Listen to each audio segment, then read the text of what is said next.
નમસ્કાર, આપણું ગુજરાતમાં આપનું સ્વાગત છે। અમદાવાદમાં ઘરફોડ ચોરીનો મોટો ભેદ ઉકેલાયો। ઘાટલોડિયા વિસ્તારમાં new Nikita park society target કરી ધાબા પરથી વેન્ટિલેશન બારીનો કાચ ખોલી ઘરમાં પ્રવેશ કરી સોના ચાંદીના દાગીનાની ચોરીથી વિસ્તારમાં ચકચાર। એલસીબી ઝોન 1ની ગણતરીના દિવસોમાં મોટી સફળતા। આરોપી દિનેશ હલિયા મીણા પોલીસ કસ્ટડીમાં। સીસીટીવી ફૂટેજ અને ટેકનિકલ એનાલિસિસથી ભેદ ઉકેલાયો। પકડાયેલા આરોપી પાસેથી 38 લાખથી વધુનો મુદ્દામાલ કબજે કરવામાં આવ્યો। સોનાના દાગીના, ચાંદીના દાગીના, મોબાઈલ અને મોટરસાયકલ જપ્ત। બે ફરાર આરોપીઓને શોધવા પોલીસની તલાશ ચાલુ। અમદાવાદ શહેરના ઘાટલોડિયા પોલીસ સ્ટેશન વિસ્તારમાં આવેલા નિકિતા પાર્ક સોસાયટીમાં એક મકાન 22 જાન્યુઆરીથી લઈ અને 25 જાન્યુઆરી સુધી બંધ હતું।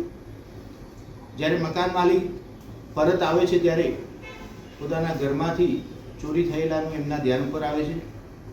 પોલીસ સ્ટેશન આવી ફરિયાદ દાખલ કરવામાં આવે છે। ફરિયાદની ગંભીરતાને લઈ સ્થાનિક પોલીસ સ્ટેશન અને ઝોન 1ની એલસીબીની ટીમ સતત ગુનો ડિટેક્ટ કરવા માટે કાર્યરત હતી। એ દરમિયાન આશરે 200થી પણ વધુ જગ્યાના સીસીટીવી કેમેરાઓ અને ઘણી જગ્યાના સીડીઆર અને ડમ્પ ડેટા ચકાસવામાં આવેલા। ત્યારબાદ હ્યુમન ઇન્ટેલિજન્સના આધારે પણ આ ગુનો શોધી કાઢવા માટેની મહેનત ચાલુ હતી। એક માહિતી મળતા એને ટેકનિકલી પણ વેરીફાઈ કરતા આરોપી દિનેશ હલિયા કે જે પોતે જિલ્લો ડુંગરપુર રાજસ્થાનનો રહેવાસી છે, એ પોતાની સાથે ચોરીના દાગીના વેચવા માટે થઈ અમદાવાદમાં ક્યાંક ફરી રહેલ છે એવી હકીકત મળતા તેની અલગ અલગ પદ્ધતિથી પૂછપરછ કરતા ઉપરોક્ત ઘાટલોડિયા પોલીસ સ્ટેશનની જે ઘરફોડ ચોરી છે તે પોતે અને એની સાથે અન્ય બે આરોપી સાથે કરેલાનું કબૂલેલ છે। સમગ્ર તપાસ દરમિયાન એ વાત ધ્યાનમાં આવેલી છે કે અત્યારે પકડાયેલા આરોપી દિનેશ હલિયા જે પોતે બાઇક લઈ અન્ય બે આરોપીને ઘરફોડ કરવા માટે ઉતારવા અને ઘરફોડ કરી લીધા બાદ લેવા માટે આવતો હતો। સીસીટીવી કેમેરામાં પોતે જે બાઇક લઈ આવેલો છે એનું પણ વેરિફિકેશન કરવામાં આવેલું છે।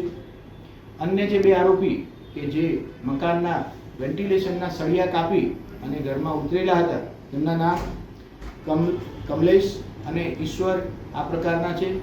ત્રણેય આરોપીઓ પોતે એક જ વિસ્તારમાં રહેતા હોવાથી જાણીતા છે। કુલ 38 લાખથી પણ વધુનો મુદ્દામાલ આ ઘરફોડ ચોરીના કામે પકડવામાં આવેલો છે। બાકી રહેતા બંને આરોપીઓ પકડવા માટે એલસીબી ઝોન 1ની ટીમ અત્યારે કાર્યરત છે। જે મુખ્ય આરોપી કમલેશ છે આની પહેલા 5 અલગ અલગ જગ્યાએ ઘરફોડ ચોરીમાં પકડાયેલો છે। સર, ખાસ તો એ લોકોનું બેકગ્રાઉન્ડ શું સામે આવી કેટલા સમયથી છે, કોઈ ગુનાહિત ઇતિહાસ, ક્યાંના રહેવાસી છે? ત્રણેય આરોપી ડુંગરપુર જિલ્લાના ગેફુલા ગામના રહેવાસી છે। ખાસ કરી જ્યારે પણ ગુજરાતમાં આવે બાઇક લઈ આવતા હોય છે, અલગ અલગ જગ્યાએ રોડ ઉપરના બંધ મકાનની રેકી કરી અને એમાં ચોરી કરવાની મેમો ધરાવે છે।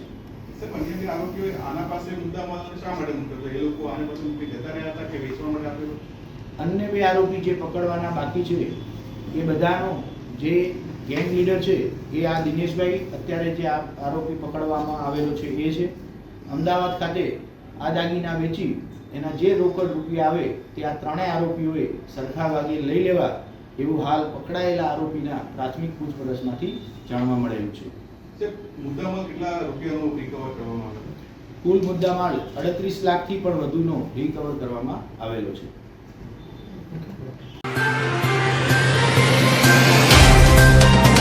तो व्हाट्सएप, ट्विटर, फेसबुक, इंस्टा जहाँ भी आपका अकाउंट है, इसे शेयर बटन के द्वारा वहाँ पर शेयर करें।